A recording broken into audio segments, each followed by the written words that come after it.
नारी ऐसी कौन सी है जिसने अपनी पति को गोद में खिलाया था। एक रहस्यमयी कथा।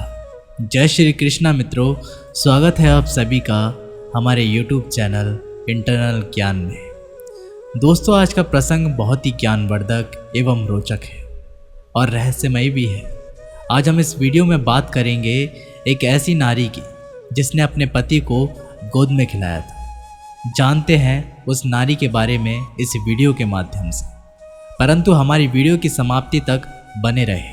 और यदि हमारे इस चैनल पर नए मेहमान दर्शक बनकर आए हैं तो आपसे निवेदन है कि हमारे इस चैनल को सब्सक्राइब कर लेना, घंटी वाला बटन भी ज़रूर दबा देना, क्योंकि आपका एक सब्सक्राइब हमारे लिए बहुत महत्व रखता है। आइए अब ज़्यादा विलंब ना करते हुए इस रहस्यमयी कथा पर ध्यान देते हैं। प्रिय दर्शकों, बात उस समय की है जब ताड़कासुर नामक राक्षस पैदा हो गया। इसने बहुत तपस्या की और तपस्या से अनेकों शक्तियां प्राप्त की थी। बहुत बड़ा बलवान भी हुआ था। अपने बल के अभिमान में आकर ये दीन दुखियों को सताने लगा और देवताओं को भी परेशान करने लगा। यहाँ तक ही नहीं, देवताओं से युद्ध भी करने लगा। देवता इससे युद्ध करते हैं तो इससे हार जाते थे और हार करके देवता भाग जाते थे। जब सारे देवता इसने परेशान कर दिए तो एक दिन सभी देवता इकट्ठे हुए और भगवान नारायण के पास गए। भगवान नारायण ने देवताओं ने ताड़कासुर का सारा वृत्तांत कह सुनाया और कहा, प्रभु हमारी रक्षा करो। भगवान कहने लगे, देवताओं हम तुम्हारी कोई रक्षा नहीं कर सकते। वो लोग बोले, क्यों प्रभु? जवाब दिया, उसका वध विधाता के भगवान शंकर के पुत्र कार्तिकेय के द्वारा लिखा हुआ है और कार्तिकेय द्वारा उसका अंत होगा। देवता कहने लगे, अभी तक भूतनाथ की शादी नहीं हुई है, कब भोले बाबा की शादी होगी, फिर कब पुत्र पैदा होगा, तब तक हम सारे देवता मारे जाएंगे। भगवान ने समझाया, घबराइए नहीं, समय का इंतज़ार करो और उससे सतर्क रहो और तुम जाओ भगवान भोले बाबा की शादी करवाओ। भगवान के कहने के मुताबिक सारे देवता वहाँ से चले जाते हैं और कैलाश पर्वत पर जाके देवताओं ने देखा भोले बाबा समाधि में लीन है। अब सारे देवता खड़े हो गए।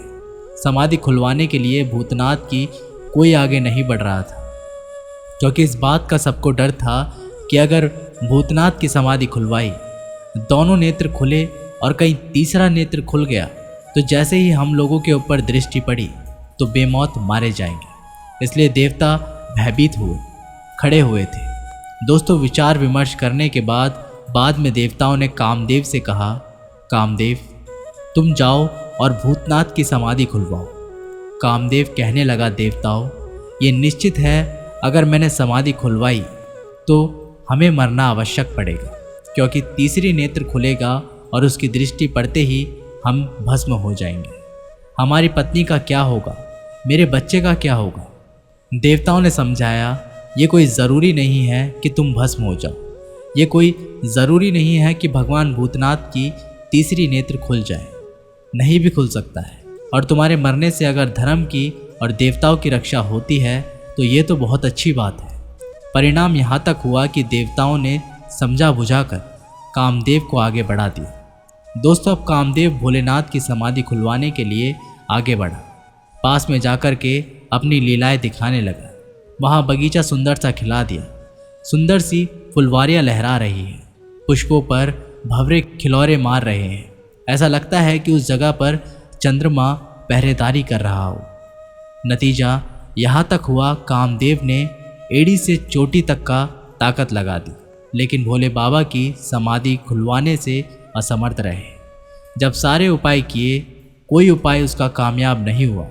दोस्तों, उसके बाद में कामदेव ने अपनी पत्नी रति का वाण बनाया और धनुष पर चढ़ा करके भगवान भूतनाथ के जब मारा, बाण जाकर के भोलेनाथ के जब लगा, समाधि खुली और दोनों आंखें खुल गई। दोस्तों, दोनों नेत्र के खुलने के साथ साथ भोले बाबा का तीसरा नेत्र भी खुल गया। जिसका डर था वही हुआ। उसकी दृष्टि कामदेव के ऊपर पड़ी। कामदेव जल करके तुरंत भस्म हो गए। पत्नी रति भागी और भोले बाबा के सामने गिर गई।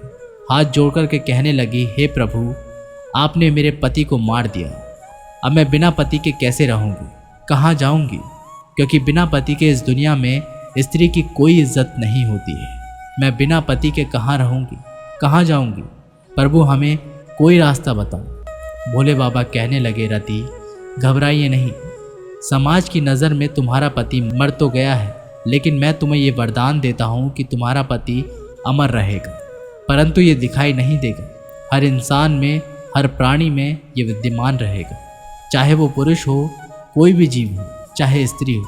हर जीवन में, हर प्राणी में ये विद्यमान रहेगा, लेकिन ये कामदेव आपका पति दिखाई नहीं देगा। तुम घबराइए नहीं, द्वापर युग में तुम्हारे पति से मुलाकात होगी। तुम संभरासुर दैत्य के यहाँ जाओ और वहाँ जाकर के रहो। द्वापर में जब श्री कृष्ण अवतार होगा, कृष्ण के पुत्र जो प्रथम होंगे वही तुम्हारे पति होंगे। संभरासुर उन्हें उठा लाएगा, समुद्र में फेंक देगा, एक मछली निगल लेगी और फिर उस मछली को वापस पकड़ करके संभरासुर और फिर अपने घर में लाएगा और उसका पेट फाड़ा जाएगा और वो पुत्र निकलेगा और उसी पुत्र को तुम पाल लेना, वही तुम्हारा पति होगा, जिनका नाम प्रद्युम्न होगा। ये मैं तुम्हें वरदान देता हूँ। तो दोस्तों, वही हुआ। द्वापर युग में श्री कृष्ण अवतार हुआ और यहीं रति संभरासुर के यहाँ रही। और जब भगवान श्री कृष्ण के पुत्र प्रद्युम्न हुए, संभरासुर के यहाँ वो प्रद्युम्न आए, तो इसी रति ने उन्हीं प्रद्युम्न के लिए पाला था, अपनी गोद में खिलाया था। तो दोस्तों, ये वही स्त्री है रति, जिसने अपने पति को गोद में खिलाया। जो भगवान श्री कृष्ण के पुत्र थे वो ही इसके पति थे। तो दोस्तों, आपको कैसा लगा ये प्रसंग, हमें कमेंट बॉक्स के माध्यम से अवश्य बताइएगा। मिलते हैं एक नई वीडियो के साथ, तब तक के लिए अपना ख्याल रखिएगा। बहुत बहुत धन्यवाद।